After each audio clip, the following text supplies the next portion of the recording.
will see my children. So I have no plans of doing that. I have no plans of leaving the country to hide. One last follow-up for this matter. Jason Lupico. Ma'am, Congressman Marcoleta offers himself as your lawyer in case tutuloy yung impeachment case against you. Will you accept the offer? No, I think, well, first off, I'd like to thank Congressman Rodante Marcoleta for his offer to be my lawyer in the impeachment case. I appreciate it because he's a very good lawyer. He's a brilliant lawyer. In fact, he pointed out to me points during the committee hearing that as a lawyer, I was not able to see. So that shows his astuteness in the law. But I feel that he will better serve the country if he remains as a member of the House of Representatives. That is what is important right now. We need good public servants, good leaders, good officials in government.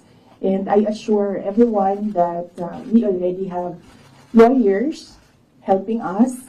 In fact, the moment that Franz Castro announced last year that they are planning to file an impeachment, we already talked to lawyers who will handle the impeachment case at the time. But now, cases pala, 3.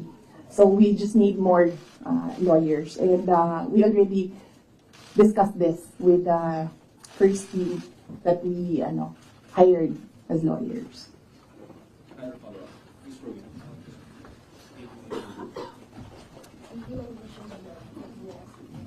Yes, ma'am. I just want to ask how are we preparing or what are our preparation and how are we getting to respond to impeachment for the worst case scenario? Oh, okay. Yes, ma'am. So, very recently, we had a meeting with the lawyers, and what was discussed there was the arrangements, because we needed more lawyers. We are expecting another impeachment case now, so this may be 3 impeachment cases. So, and then we will await an official copy of the articles of impeachment so that they can prepare the defense. We already have advanced copies of what is filed in the House of Representatives, and they're starting preparatory works right now. Sorry, sir.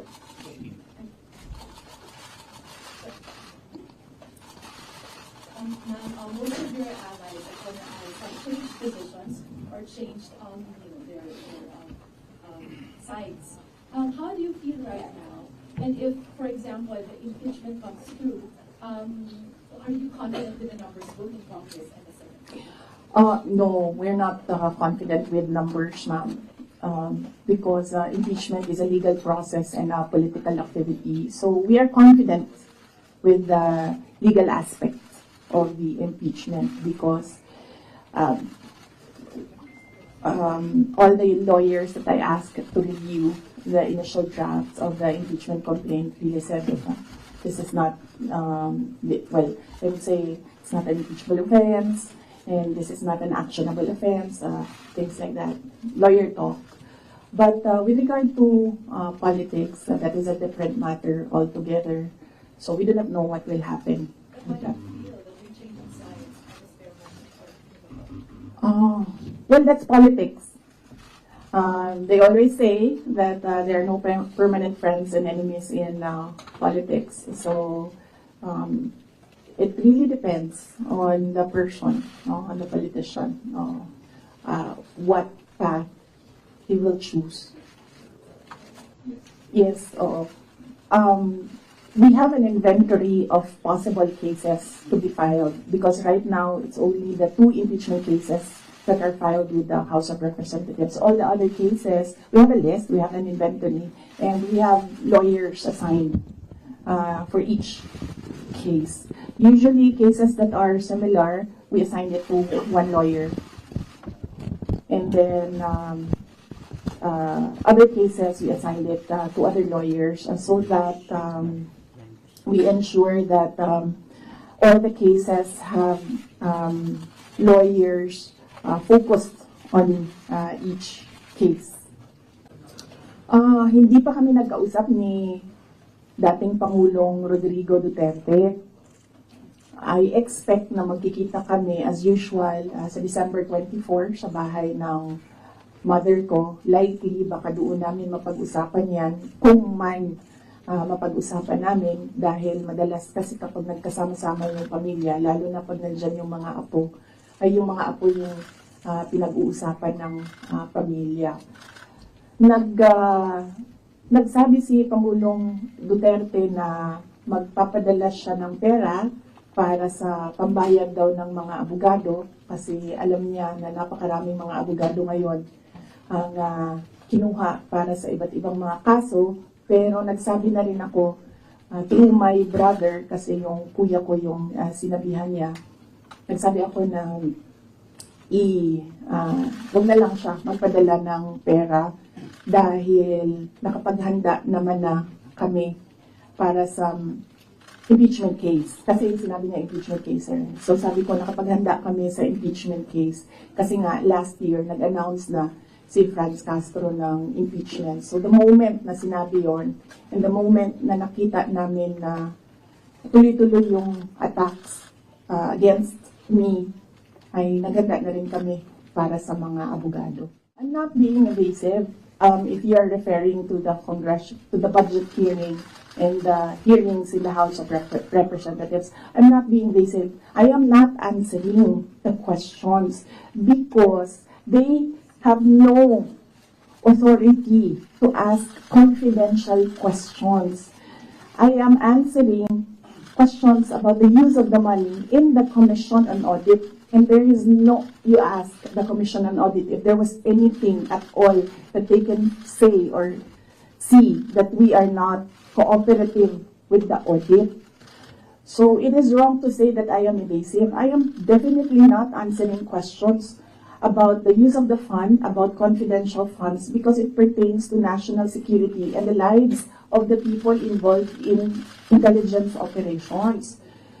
And yes, as I said, we have fully cooperated with the audit process of the Commission on Audit, who has the sole jurisdiction to ask questions about the use of confidential funds. In fact, 2/4 of the Department of Education are already cleared by the Commission on Audit, but it is still being questioned inside the committee in the House of Representatives. So, that is the reason why I am not answering questions from the House of Representatives. Plus the fact that, as I said, it is an attack. It is a political attack. If you are in aid of legislation and you want to legislate about confidential funds, you do not target one office and terrorize and torment the employees of that office. What you do is you do a sampling, a random sampling of the offices who have confidential funds. Why not call the office of the president, who has billions and billions of confidential funds, if you want to legislate about confidential funds? So that shows that they're singling out the office of the vice president. And I really feel that it's very disrespectful to the office of the vice president. That is also why when they ask that I respect their process, respect begets respect. So if they want respect, they should first respect the office of the vice president. That is what I was saying, that they don't like me, they don't like my person, they don't like Sara Duterte, but they have to respect the office of the vice president. So if they want to investigate confidential funds, they don't single out one office. I will not give an explanation because it will entail that I explain intelligence operations, which will compromise offices who do intelligence operations. It will really compromise how they work. So no explanation will be given to the members of the House of Representatives. The only reason why we did not use the confidential funds in the fourth quarter for both offices because I was already flagged by a friend inside the House of Representatives that they will attack you using confidential funds. So yes, it was duly approved by the Office of the President and both houses of Congress as well as because it was included in the General Appropriations Act. So it was not, we presented it, we defended it, they approved it. We used it, and then the question on utilization is under the Commission on Audit. That is how the system works. They cannot use or they cannot twist the system according to their personal interests. Really, all these circumstances and events happening surrounding the office of the Vice President is a race to the presidential election in 2028. Unfortunately, they are attacking the office as well. So, dyan ako medyo, and the personnel of the office of the Vice President. So, dyan ako medyo pumapalag. Wala namang problema kung atakihin ninyo ako. Kasi politiko naman talaga ako. Pero may problema ako pag inatake yung opisina at yung mga kasamahan ko dito sa opisina ng pangalawang Pangulo na nagtatrabaho lang. For the Office of the Vice President, it's not the first time that the office was granted confidential funds. During the time of Vice President Binay, the office was already given confidential funds. The confidential funds we use in relation to our work and national security. All the projects and the programs of the Office of the Vice President target poverty alleviation. There is a direct correlation between poverty and national security. So what we do is we want to target the areas where we put our projects so that we achieve peace and order, security. So we don't want to our projects put in areas where it is not needed for poverty alleviation. So we want to prioritize the areas. And the only way to do that is to use confidential funds to purchase information. So where are the target areas? We need that so that our projects will serve these areas. So that's why we needed the confidential funds. In the Department of Education, there is a correlation as well of the education and national security. In fact, that is one there is a correlation as well of education and national security. There are so many threats to education, not just insurgency, and threats to Department of Education personnel and students as well. And we wanted to target projects of the Department of Education as well in the most vulnerable areas and schools. That is why we needed confidential funds. It's all about national security. And the position of the Office of the Vice President and the Department of Education is that the national security is a holistic concept. It's not just one, like territorial defense, sovereignty. No, national security is about food security. It's about quality of education. It's about poverty alleviation and everything else that we need to do as a country to get us out of this poverty rut. In the NDF-LCA, they are only about, ano meaning ng LCA? And local armed conflict. And local, LCA. So that is very specific to that, local conflict and communism. So as I said, the projects and the programs of OVP target poverty alleviation, and there's so many factors affecting poverty. And there are so many threats to education, not just insurgency. But there are also other government agencies with national security mandates that you can work with, your offices can work with. Yes, that is true, but we work far faster if we are allowed to purchase information and target our projects immediately on the certain school or certain barangay or certain municipality. We move faster if we can target our projects. Okay. I cannot explain confidential funds because it will entail explaining intelligence operations. And there is a law that prohibits officials who gathered information because of their office to divulge it in public. So it's the Anti-Graft and Corrupt Practices Act. There is a specific provision of law. You cannot divulge confidential information that you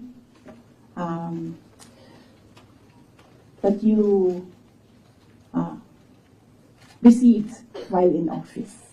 So you won't even say these are No, that's just because code names. that will add to cases that may be filed against me. One last, sorry. Yes.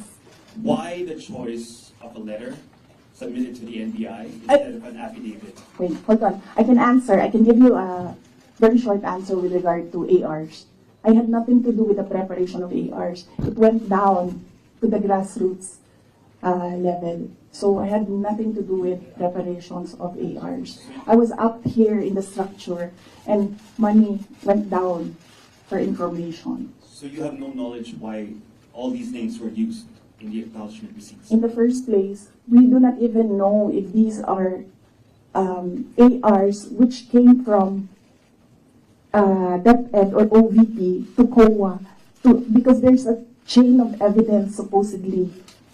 In law, there's a chain of evidence, handling of evidence. So right now, nobody can really answer that because nobody knows if these ARs are true. Because we don't know if it came from us.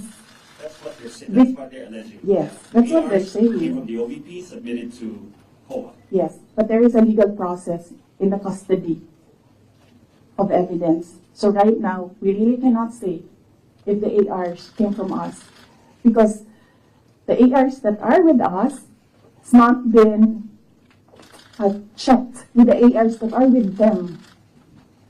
You're denying that the ARs came No, from I'm just saying that we do not even know if the ARs with us are the ARs that are with them because the ARs from the field, going to the office, going to COA, that's not how you do legal work. It's not how you do legal work. There's a very stringent process in evidence.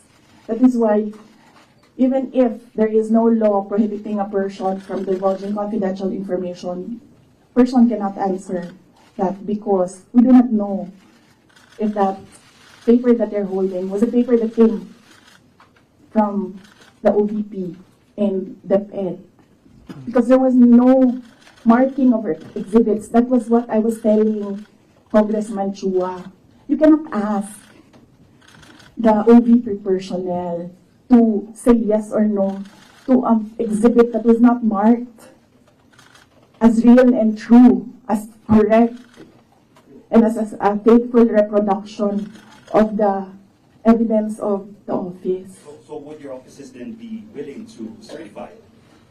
No, because there is no question about that. From the Commission on Audit, it's only a congressman saying that this paper and asking what is this paper about. There is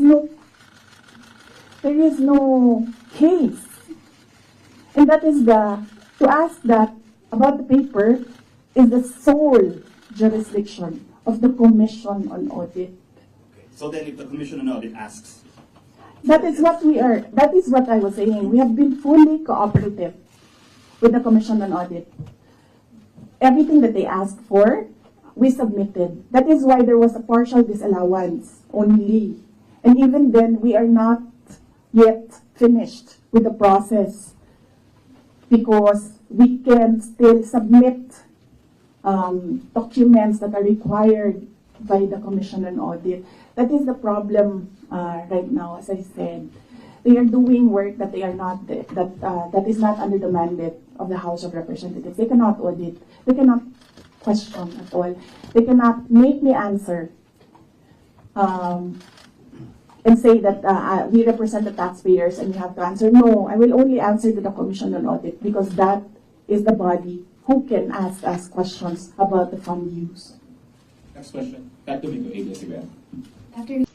Before, I was saying that I am not the problem. I've been saying that I am not the problem. The problem of the Philippines is kahirapan, kagutuman, corruption, and all the other peace and order issues.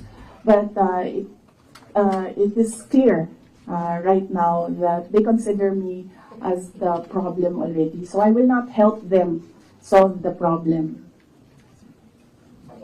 Ma'am, a follow-up question. It's nearly January already. Your office will be filing a new budget request for 2026. How much do you intend to ask from Congress for 2026? We've not discussed that. We need to wait for the budget call because the budget call outlines the rules of your proposal for budget for your office. So we need to read the budget call before we can sit down and discuss a budget proposal for the office of the Vice President.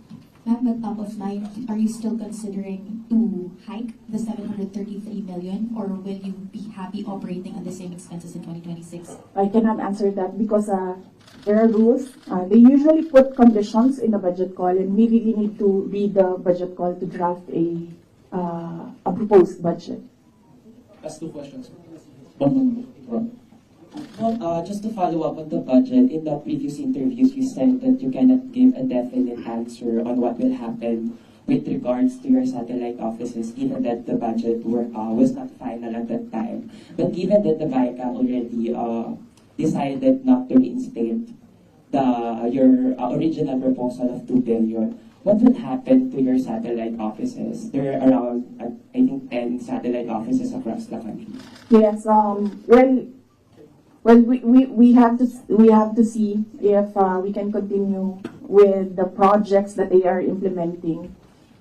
We need to see if the projects are still there, and then if they can still implement the projects. So that is something that we have to discuss with the Execom of the Office of the Vice President. Yes, wala pang update doon sa pull-out and replacement. Nag-aantay kami sa Armed Forces of the Philippines kung kailan nila gagawin yon. Yes, nagpadala ako ng letter sa Chief of Staff ng Armed Forces of the Philippines. Meron lang ako mga nilatag doon na mga requests.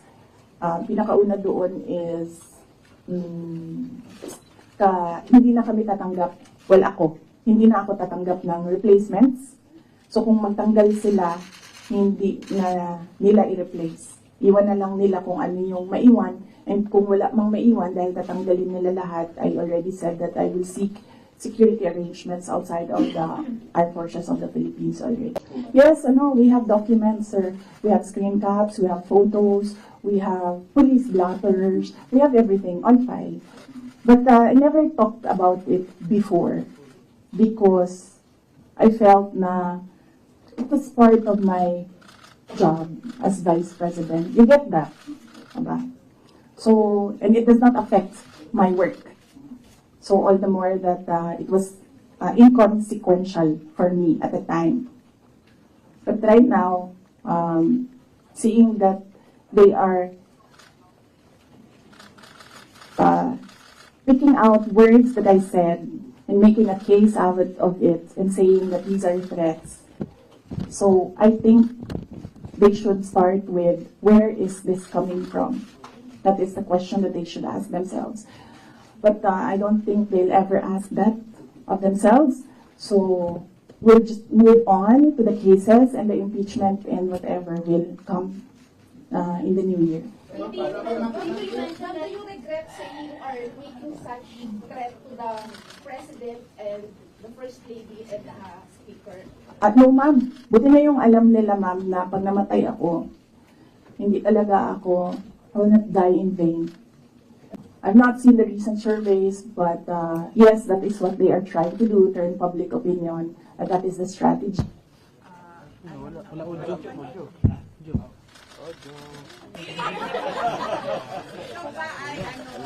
Double agent.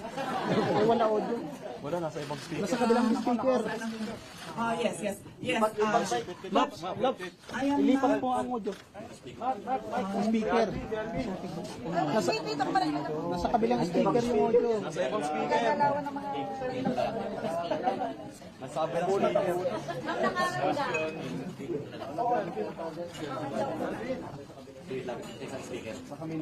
Lapit mo ano? Wala ka na naglipat. Ayan na. Wala pa rin. Lipat na mic. Lipat nyo na lang. Wireless na. Ayun ba yan? Ayan na. Yes. But yes. So, yes, that is what they are trying to do, turn public opinion. That is a common strategy in politics. Black propaganda and everything. Will it hurt my chances? I'm not yet a candidate. So, right now, I am just the Vice President of the Republic of the Philippines and working for the country. So, I am not yet a candidate. So I do not know if this will affect me.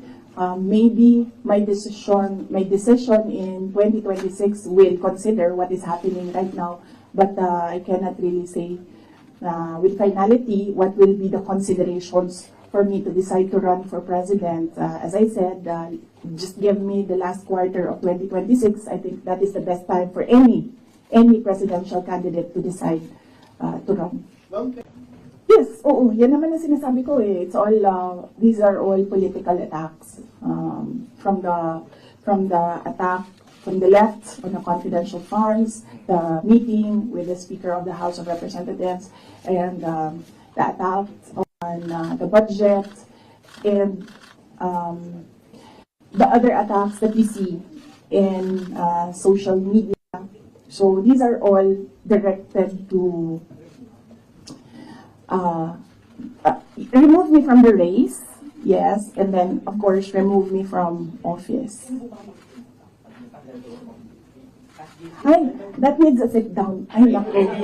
Ay, talaga. Sasabihin ko sa'yo, you know, paano ko nalaman na gusto ni, na plano or gusto ni Martin Romualdez na mag-president? Ay, naku. Halaga. Sasabihin ko sa'yo.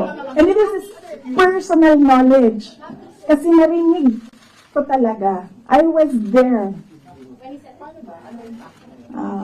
So, kaya alam ko sa simula pa lang, nung narinig ko yun, okay. Wala lang din sa akin yon.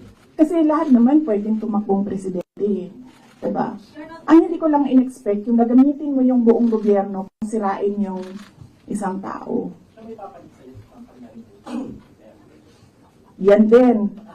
Kailangan magdesisyon ng taong bayan. Gusto niyo ba ng Vice President Martin Romualdez? Yan ang tanong. Kasi, yan naman kasi talaga yung plano niya. So, kailangan mag-decide ng taong bayan if you want somebody sitting there na hindi ninyo binoto. Thank you. Ma'am, are you determined to stay as Vice President? No, I'm at peace. I'm at peace with whatever happens to me. I've already accepted that whatever happens to me, that will be God's purpose for my life. So I am at peace staying and finishing my term because that is my contract with the Filipino people, and I am at peace going if I will be removed from office. Okay, thank you. Taken out of context, nung sabihin niyo yung regarding sa kay President, yung First Lady and the Speaker. Hindi ma'am, ang tinake out nila of context is tinanggal nila yung kung yon at iniwan lang nila yung gusto nilang gamitin. Yun yung sinasabi ko na taken out of context. Dapat, when you appreciate the message, you should take all the words together and not just take out the things that you want to use against the person. Mabalik ako yung mabilis lang. Yes, sir. Security ba? Mm-mm. Kapag nag-hire ka ng private individuals, first time na nangyayari, yes. Di ganitong klaseng setup. Ba't umabot sa ganito at saka kung matuloy yun, that would give an impression mas makakatiwala sa mga private individuals kaysa dun sa mga people in the armed services. Yes, sir. Kasi sila din naman yung gumawa nun, sir. Ang sinasabi ko lang naman sa kanila is, kasi sinasabi nila palitan, sir. Mahirap kasi, security is fundamentally a trust and confidence position. So it's difficult to entrust your life to somebody you really do not know and that you just put there by somebody who you do not trust as well. So it's a very difficult position, and well, it's a very difficult position. And I actually pointed it out to the Chief of Staff of the Armed Forces of the Philippines. I told them that there is a line of succession. You're supposed to protect your number 2, your 1 and 2, because that is your reserve. Because one day, if you do not protect your 2, one day you have no 1. If you don't have a 2 and you don't have a 1, don't have any 1. Diba? That is in the Constitution, and they are supposed to protect that line. Babalik na naman tayo. 443 last year. Oo. Out of the 865 na employees. So, with that regard, yung plano yung pag-outsource ng private security, do you plan to get that same number of security or much higher, considering that you said that you have Yung 400 plus, approximately 400 plus, it was combined PNP and AFP personnel. When the PNP pulled out all the personnel of the PNP, ang naiwan na lang is 334. AFP personnel, and not all of them are working for security. Some of them are working for admin, some of them are working for budget, some of them are working for supplies. So there's a lot of, there are several offices inside that unit that don't work for securing the person. They work for operations of the entire unit. So, ilan lang dyan, sir, ang nasa security talaga. Yung like close-in security. Ma'am, yung hindi mo tinatras na appointing person, is it BBM or the chief of... Ay, silang lahat, ma'am. I don't trust anyone right now except myself. So,